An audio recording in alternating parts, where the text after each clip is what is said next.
Hey guys, so today I am going to be giving you a crash course on visual rhetoric. So, the Thought Company describes visual rhetoric as a branch of rhetorical studies concerned with the persuasive use of images, whether on their own or in the company of words. So, it's grounded in the notion of rhetoric that involves not only speech and literature and words, but also the culture, art, and science behind it. So, with visual rhetoric, that could be advertisements that you see, different things like that are drawing you in not only with those words that we're so used to considering as arguments, but also pictures as well to go along with them. So, here are some good examples of visual rhetoric. So, these are all different advertisements that you may have seen before. So, we live in a world that is constantly subjecting people to visual rhetoric. We are surrounded constantly on social media or other media or any facet of the world by examples of visual rhetoric and people trying to make an argument to us to buy something, to stop doing something, to start doing something, or anything under the sun, really. So here are some good examples on the screen. So we have one to stop smoking, one for Head and Shoulders, one for Colgate, one for McDonald's. These are all, especially these three on the left, are different companies that you've seen that advertise to people, and they use words but also these pictures to draw you in. So, for example, with this McDonald's ad, there is a tasty looking cheeseburger and a Coca-Cola and fries, and that draws you in, and you agree that you so want one. With the Head and Shoulders ad, you have someone that has shoulders that were made for greatness, Beckham Jr. And with the Colgate ad, it shows someone who has great teeth, and so that's a good sort of foundation and standing point for their ad to work on. So when you're looking at visual rhetoric, it's how your eye and what you see impacts how your brain perceives the advertisement. So you have visual input, which might include the colors of the advertisement, the layout, some of the shapes on it, the different words and the font that's being used specifically for those words, and how all of those different things that you see and that you take in visually affect how you perceive what is being argued to you. So, with all of these different visual inputs, you put a contextual filter on it. And that includes your processing of how the language is affecting you, the culture behind it, your own education and your understanding of the world, the timing of the advertisement or other form of visual rhetoric, your life experience, genre, media, several different contextual filters go into your understanding of the advertisement and of the world. And then finally, we have the persuasion channels that all goes through. So you look at the reason, the emotion, the credibility behind it, or as we know them better, the three appeals: ethos, logos, and pathos, and how that affects the meaning that your brain puts on the form of visual rhetoric or argument that you're looking at. So here we have an advertisement from Street Smart, and it shows the image of a girl who looks like she's been ran over by a car, and it says, "Bicycles don't come with bumpers, give cyclists room to ride."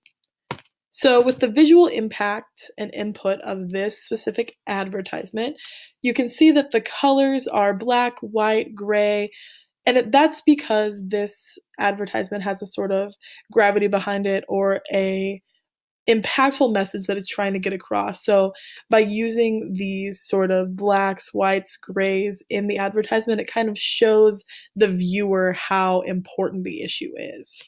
And with the layout, the photograph of the girl is the main focus. The words aren't as big of a focus on the advertisement as this picture, because that picture is helping to draw you as a viewer in. And with the typography that's being used, the font and the colors, it's to the point.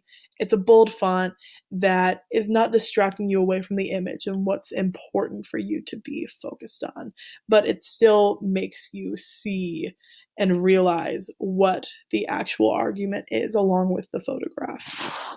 And then for those contextual filters that you put on the visuals that you're seeing, you bring your life experience to it. So, for instance, everybody needs transportation. So, whether you get to work by bike or car or foot, everyone is moving somehow. And so this is relatable to every person. For expectations, we don't normally see someone with a tire mark on their face, and so we know that with this image that something just isn't right here. And with the language, it's emotionally appealing. Bicycles don't come with bumpers, and with the media, it broadcasts the importance of driver safety. So touching back on the ethos, logos, and pathos, or those three appeals, um, we are driven as humans by emotion, trust, logic, things like that, and how those appeal to us to make us want to agree or disagree with a specific argument. And in this case, when we're looking at this form of visual rhetoric for the persuasion channels with ethos, it's sponsored by streetsmart.net. So if you look up that website online, it shows that it is a credible source to be talking about driver, bicycle, car safety. And with logos, the word choice for bicycles don't come with bumpers makes logical sense to us. We do understand that in order for people on bikes to be safe, people around them that are driving or doing other things also need to be safe. And with pathos, the image of a person with a tire mark on their face draws us in emotionally and makes us hurt along with the person who's in pain in this image. So here's a good example of the power of visual rhetoric. So during the presidential debates between John F. Kennedy and Richard Nixon, there was a lot at play. So there was a televised version of the debate, and there was also a radio version of the debate. And this was kind of the first time that in the media sphere there were two different types of interviews happening that were of the same debate.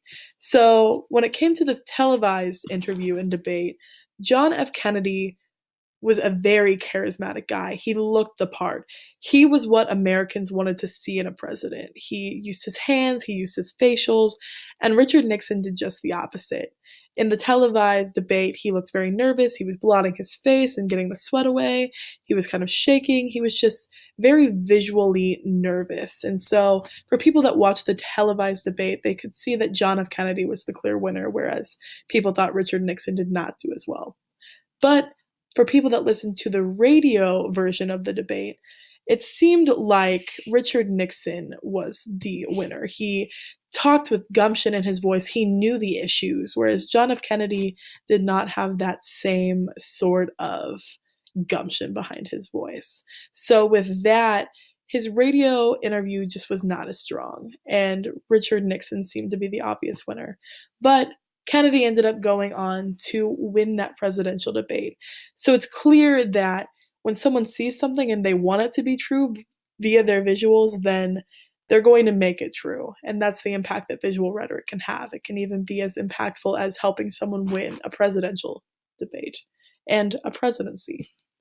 So whenever you're analyzing a visual argument, you need to look at who created it, the medium they were using, the viewers that it's appealing to, the content and the purpose of the argument, and the design. And you'll notice that this kind of looks like the soapstone argument that we've looked at. So you have the subject, occasion, audience, purpose, you have the tone behind it. All of these different things are at play whenever you are analyzing an argument. So let's talk about that. I want you guys to discuss the following questions in your small groups. So, what did you gather from today's reading? What are some good examples of visual rhetoric that you've seen? How do ethos, logos, and pathos play into visual rhetoric? And what do you think is the best way for visual rhetoric to be impactful? Thank you, guys.